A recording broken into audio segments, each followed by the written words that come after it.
सभी सामाजिक और धार्मिक राजनीतिक संगठनों ने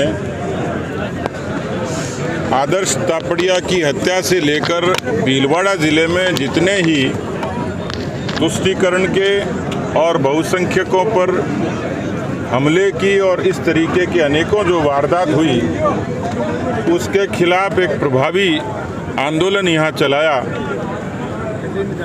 11 दिन तक लगातार पूरे भीलवाड़ा की जनता ने उसको बड़ा नैतिक समर्थन दिया।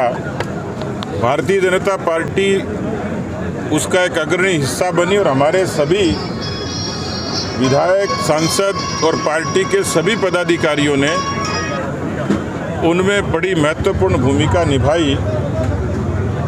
मुझे जानकारी मिली कि आंदोलन से ताल्लुक जितने मुद्दे मसले थे उनको प्रशासन ने स्वीकार किया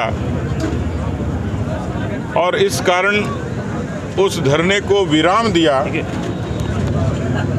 यदि आवश्यकता पड़ेगी तो अनेक मुद्दों और मसलों पर जनाक्रोश के रूप में ये आंदोलन फिर से खड़ा होगा।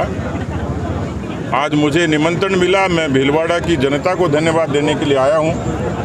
ये तानाशाह और निरंकुश सरकार को चेताने के लिए भीलवाड़ा की जनता ने, भीलवाड़ा के नेतृत्व ने जिस तरीके से संगठित होकर एक संदेश पूरे राजस्थान को दिया है, मैं उनको अभिनंदन करने, साधुवाद देने के लिए आया हूँ। ये सत्य है कि 42 महीनों की अशोक गहलोत की सरकार में सबसे ज़्यादा किसी मोर्चे पर विफल है तो कानून व्यवस्था है। 7 लाख से भी ज़्यादा मुकदमे दर्ज हुए, बलात्कार और हत्याओं का सिलसिला जारी है और उस पर भी तुष्टीकरण के नाम पर कभी करौली में, कभी जोधपुर में, कभी बीकानेर में, पूरे राजस्थान के अनेक कस्बों से तनाव की खबरें आती हैं। ये सरकार की इंटेलिजेंस फेल्योर भी है, सरकार की प्रशासनिक कमजोरी भी है और इससे भी ज़्यादा सरकार के देखने के 2 चश्मे हैं। वो हिंदुओं को दूसरे नज़रिए से देखती है, मुस्लिमों को वोट बैंक के नज़रिए से देखती है। ये मुस्लिम समुदाय को भी समझने की आवश्यकता है, इससे उनका भला नहीं होने वाला। लेकिन अशोक गहलोत जी जो 365 दिन के सियासी व्यक्ति हैं, उनको राजस्थान की जन सुरक्षा की फिक्र नहीं है, उनको अपनी कुर्सी की सुरक्षा की फिक्र है और इसलिए उन्होंने सब कुछ दांव पर लगा दिया है।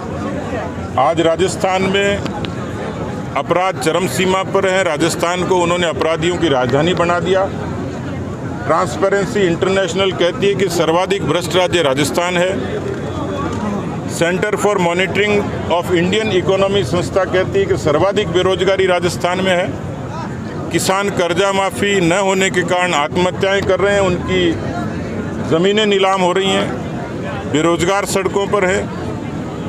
कुल मिलाकर राजस्थान में अराजकता का माहौल है और यही कारण है कि राजस्थान में इस तरीके की घटनाएं भी खूब हुई हैं और राजस्थान में लोगों के बीच में एक निराशा और भय का माहौल है।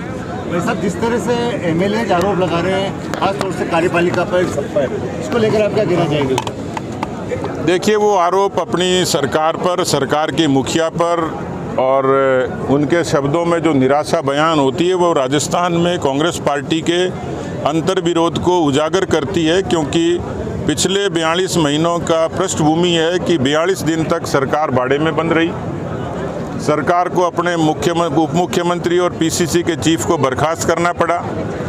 कभी भरत सिंह जी चिट्ठी लिखते हैं, कभी रामनारायण मीणा जी सदन में आवाज़ उठाते हैं, कभी हेमाराम जी धरने पर बैठते हैं। कुल मिलाकर ये अंतर्विरोध और अंतर्कलह है। ये कांग्रेस के लिए तो कमजोरी है ही, लेकिन इसके कारण राजस्थान की गवर्नेंस भी कमज़ोर होती है और इसका नुकसान राजस्थान की प्रजा को होता है।